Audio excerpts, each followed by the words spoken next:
Today, we're diving deep into one of history's most durable superpowers, ancient Egypt. Now, we all know about the pyramids, the mummies, the incredible art, but we're going to look at what was going on behind the scenes. We're going to uncover the political machine that kept this civilization running for, get this, 3,000 years. So that's the big question, right? How on earth did they pull that off? 3 millennia is an almost unimaginable length of time. Well, I can tell you it wasn't just luck. It was a really sophisticated system of power, belief, and administration. A system that was constantly being tested, that would fall into chaos, and then somehow rise up again. Let's break down exactly how it worked. Okay, so the absolute foundation, the bedrock of the entire political structure of Egypt, rested on one single powerful idea. The king wasn't just a ruler. He was a god on earth. You see, the pharaoh was considered the direct link between the divine world and the mortal one. He was the living embodiment of the god Horus. And this wasn't just some fancy ceremonial title. This divine status gave the king absolute authority. It was the ultimate justification for his rule, and it was the glue that held the entire country together. To make this immense power official, every single pharaoh adopted 5 sacred titles. These were known as the Great Names. And this wasn't just for show. Each name was a carefully crafted political and religious statement about who he was and why he had the right to rule. And this really shows you how they built up that power, layer by layer. The Horus title was the oldest, connecting him to the powerful falcon god.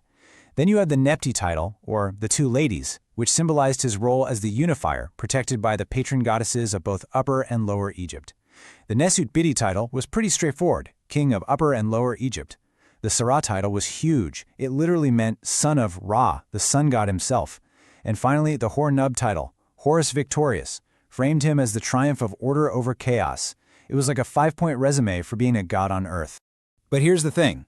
Even with a literal god sitting on the throne, Egypt's long history wasn't just one smooth, straight line of success. Not at all.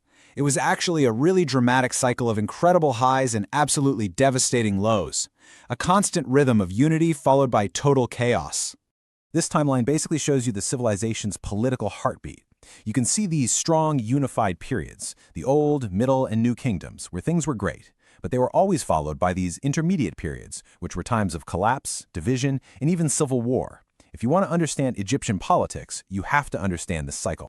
And this comparison really shows you what was at stake. On one side, you have the Old Kingdom, a powerful central government that could organize the entire country to build the pyramids. Incredible unity.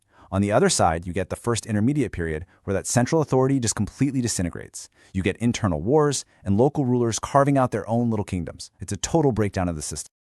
So how did a pharaoh keep the state from tipping over into that chaos? Well, he couldn't do it alone, that's for sure. He relied on a whole pyramid of command. And right at the top, just below him, were 2 absolutely crucial roles, the vizier and the nomarchs. You can think of the vizier as the prime minister or maybe the chief operating officer of ancient Egypt. Seriously, this was the most powerful person in the entire country after the king. At first, the job usually went to a royal prince, but over time it became a bit of a meritocracy. It was given to the most competent and capable officials, no matter their family. And listen to this quote from the tomb of a famous vizier. It perfectly captures the weight of the office. He was the chief judge, with his authority flowing directly from the king. In the justice system, his word was final. The buck stops with him. And the job description was just immense. The vizier supervised everything from building massive temples to making sure the irrigation canals that fed the whole country were working. He appointed judges, he oversaw the census for taxes, he recorded official contracts. I mean, by the New Kingdom, the job got so huge that they actually had to split it between 2 viziers, one for the north and one for the south. Okay, so if the vizier was the central operator, the nomarchs were the regional managers. Egypt was divided into these provinces they called nomes, and each one was run by a governor, the nomarch. They were the king's authority out in the provinces. But here is the critical part. The nomarchs were a total double-edged sword. When the pharaoh was strong and the central government was stable, they were loyal administrators. They supervised agriculture, collected taxes, and reported directly to the vizier. But the moment they sensed weakness at the top, they saw their chance. They'd start making their positions hereditary, passing them down to their sons. They'd build huge tombs for themselves, acting like mini kings, and eventually they would challenge the central government. Honestly, these guys were the direct cause of those intermediate periods of chaos. So, you've got this divine authority. You've got this complex administration. But what happens when that's still not enough? What happens when people just don't listen? To enforce the king's will, you need one final tool: an army. And just like everything else, the Egyptian army went through a radical transformation. In the Old Kingdom, it was basically a citizen militia, farmers who were called up when needed for defense. But fast forward to the New Kingdom, and it's a completely different story. We're talking about a full-time, professional, standing army with specialized units, military schools, and a brand new purpose, not just defense, but conquest and empire building. So what caused such a dramatic change? A national trauma. During that chaotic Second Intermediate Period, a group of foreign rulers known as the Hyksos invaded and actually took control of northern Egypt. For the Egyptians, this was a profound, humiliating shock to their whole system. But the Egyptians were incredibly smart. They learned from their enemies. They saw the superior military technology the Hyksos had, and they adopted it. We're talking about the horse-drawn chariot, a complete game-changer on the battlefield, plus better bows and swords.